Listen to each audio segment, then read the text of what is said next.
Welcome students. आज हम लोग पढ़ने वाले हैं क्लास 8 हिंदी का चैप्टर नंबर 16 पानी की कहानी।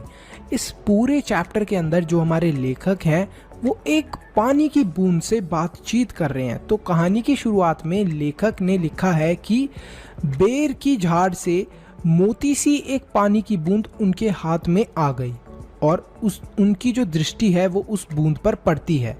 जैसे ही उनकी दृष्टि उस बूंद पर पड़ती है, उसे देखते हैं, वैसे ही वो रुक गए।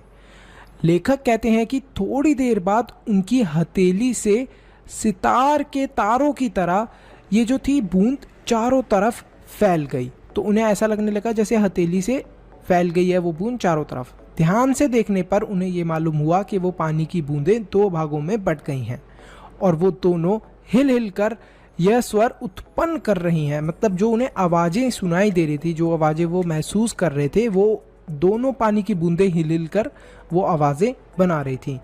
ऐसा लग रहा था मानो जैसे वो बोल रही हों और लेखक को ऐसा लग रहा था जैसे वो पानी की बूंदें उनसे कुछ कहना चाह रही हैं।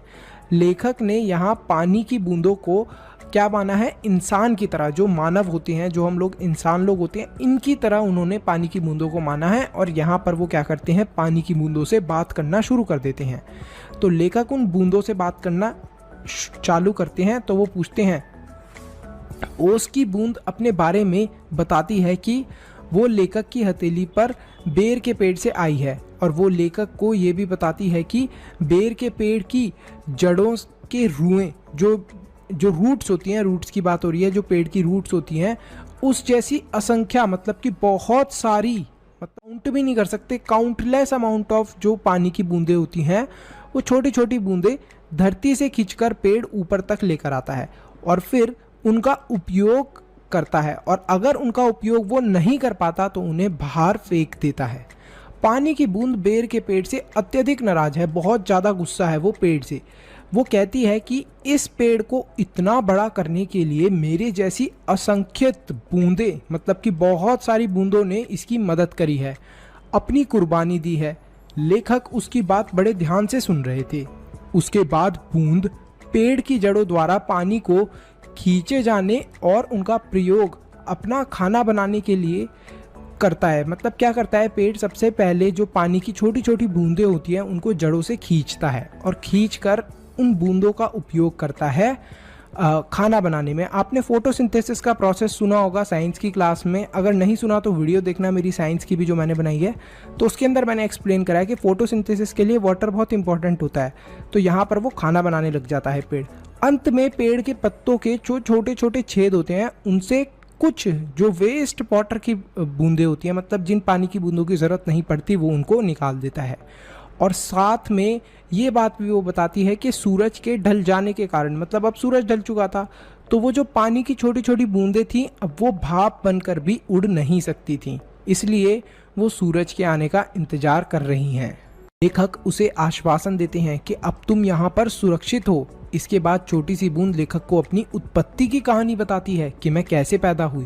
बूंद कहती है कि जब हमारे पूरे ब्रह्मांड में उथल पुथल हो रही थी, उनके नए ग्रह और उपग्रह बन रहे थे, मतलब कि नया, मतलब कि जब हमारी अर्थ बन रही थी, उस वाले प्रोसेस की बात हो रही है। यानी ब्रह्मांड की रचना हो रही थी, जब हमारा पूरा यूनिवर्स बन रहा था, मिल्की वे गैलेक्सी बन रही थी स्पेशली। तब मेरे दो पूर्वज हाइड्रोजन और ऑक्सीजन गैस सूर्यमंडल में आग के रूप में मौजूद थे। तो जो हाइड्रोजन होती है और ऑक्सीजन होती है, ये सूर्यमंडल, मतलब कि जो हमारा सोलर सिस्टम है, उसके अंदर आग बनकर घूम रहे थे और सूर्यमंडल लगातार अपने जो उसका मार्ग था उस पर चक्कर काट रहा था। मतलब जैसे सूर्य होता है ना, निश्चित मार्ग जो होता है उनका, जो डिसाइडेड पाथ होता है, उसके ऊपर सूरज के सारे प्रोसेस हो रहे थे, सूर्यमंडल चल रहा था। लेकिन एक दिन अचानक ब्रह्मांड में ही बहुत दूर सूर्य से लाखों गुना बड़ा एक प्रकाश पिंड दिखाई पड़ा। मतलब कि बहुत बड़ा सूरज जैसा प्रकाश का पिंड दिखाई दिया। ठीक है, ये जो पिंड था ये बड़ी ही तेजी से सूर्य की ओर बढ़ रहा था। उसके आकर्षण शक्ति, मतलब जो उसकी अट्रैक्शन फोर्स थी, मतलब वो पिंड अपनी तरफ चीज़ों को खींच रहा था, हमारे सूरज को भी उस शक्ति ने कपा दिया। ऐसा लग रहा था कि वो सूर्य से टकरा जाएगा, मगर वो सूर्य से बहुत दूरी से निकल गया और दूसरी दिशा में वो चले गया। परंतु उसकी भीषण आकर्षण शक्ति के कारण, मतलब बहुत स्ट्रांग थी उसकी अट्रैक्शन फोर्स, उसकी वजह से सूरज का जो एक टुकड़ा था, एक पार्ट था, वो टूटकर बट गया, अलग अलग पीसीस में बट गया। उनमें से एक टुकड़ा जो था सूरज का, वो है हमारी पृथ्वी, और जो बाकी के टुकड़े हैं अलग अलग आपको प्लैनेट्स देखने को मिलते हैं। ये जो था, ये प्रारंभ में एक बहुत बड़ा आग का गोला था जो हमारी पृथ्वी है। लेकिन क्या हुआ कि धीरे धीरे करके हमारे जो पृथ्वी है, ये आग का गोला था, ये धीरे धीरे करके थोड़ी सी इसके अंदर गर्मी शांत हुई। तो लेखक ने बूंद से यही प्रश्न किया कि अगर पृथ्वी आग का गोला थी तो तुम पानी कैसे बनी अरे बूंद? तो बूंद ने जवाब दिया, अरबों वर्ष में धरती धीरे धीरे करके ठंडी होती चली गई और मेरे पूर्वजों ने आपस में रासायनिक क्रिया कर मुझे पैदा किया। तो यहाँ पर ये बता रही है बूंद कि मैं कैसे बनी, मतलब पानी कैसे बना था धरती के ऊपर। ये बता रही है कि हाइड्रोजन और ऑक्सीजन इसके क्या है, पूर्वज। तो इन्होंने रासायनिक क्रिया, मतलब कि इनके बीच में रिएक्शन होना स्टार्ट हुआ, जिस रिएक्शन की वजह से क्या चीज़ पैदा हो गया, हमारा वाटर, पानी, जिसको हम लोग ये बोल रहे हैं बूंद बोल रहा है, बूंद पैदा हुई। किसकी वजह से? हाइड्रोजन और ऑक्सीजन के रिएक्शन की वजह से पानी बन गया। पैदा होते समय मैं भाप के रूप में धरती के चारों ओर घूमती थी, फिर धीरे धीरे ठोस बर्फ में बदलने लगी। तो बूंद ये बताती है कि जब वो पैदा हुई थी, जब धरती के ऊपर पहला पानी की बूंदें पैदा हुई थी, तब वो कैसी थी, भाप थी, और वो चारों तरफ धरती के घूमती रहती थी। लेकिन कुछ समय बाद जब वो ठंड बढ़ती गई तो वो बर्फ के अंदर बदल गई, छोटी छोटी बूंदें। और फिर लाखों वर्षों बाद दोबारा से जब सूरज की उनके ऊपर गर्म धूप आने लगी, रोशनी आने लगी, तो उसकी वजह से वो पिघलकर पानी के अंदर बदल गई। और इसी वजह से हमें देखने को मिलते हैं बड़े बड़े समुद्र, नदियाँ और झीलें, बहुत सारी चीज़ें। बूंद लेखक को कहती है कि नमक से भरे समुद्र में बहुत ही अनोखा नज़ारा था। वहाँ एक से एक अनोखे जीव भरे पड़े थे, जैसे रेंगने वाले घोंगे, साथ में जालीदार मछलियाँ, कई कई केजी के, क्या केजी मतलब इतना ज़्यादा वेट था, मन जिसे बोलते हैं हम लोग, कई कई मन के भारी कछुए और हाथों वाली मछलियाँ आदि सब देखने को मिलते थे समुंदर के अंदर। और समुंदर की अधिक गहराई में जंगल, छोटे ठिगने व मोटे पत्ते वाले पेड़ भी उगे थे। वहाँ पर पहाड़ियाँ, गुफाएं और घाटियाँ भी थी, जहाँ और भी अन्य तरीके के जीव जंतु रहा करते थे।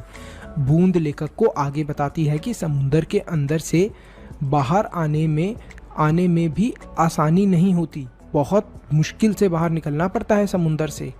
उसने समुंदर से बाहर आने के लिए कई कोशिशें करी, कभी चट्टानों में घुसकर बाहर निकलने की कोशिश, तो कभी धरती से किसी ऐसी जगह पर जाने की कोशिश जहाँ से सुरक्षित जगह से वो बाहर निकल सके, लेकिन वो किसी भी कोशिश में सफल नहीं हुई। ऐसी तमाम कोशिशों के बाद अंत में वो एक ज्वालामुखी से जा टकरा पड़ी। जैसे ही वो ज्वालामुखी के पास जाती है, जिसे हम लोग वॉल्केनो बोलते हैं, वो इरप्ट हो जाता है, फट जाता है, जिसकी वजह से फिर दोबारा से जो हमारी ज्वालामुखी की गर्मी के कारण फिर दोबारा से जो ये बूंद थी, ये क्या बन जाती है, भाप के अंदर प्रवर्तित हो जाती है और आसमान में उड़ चली।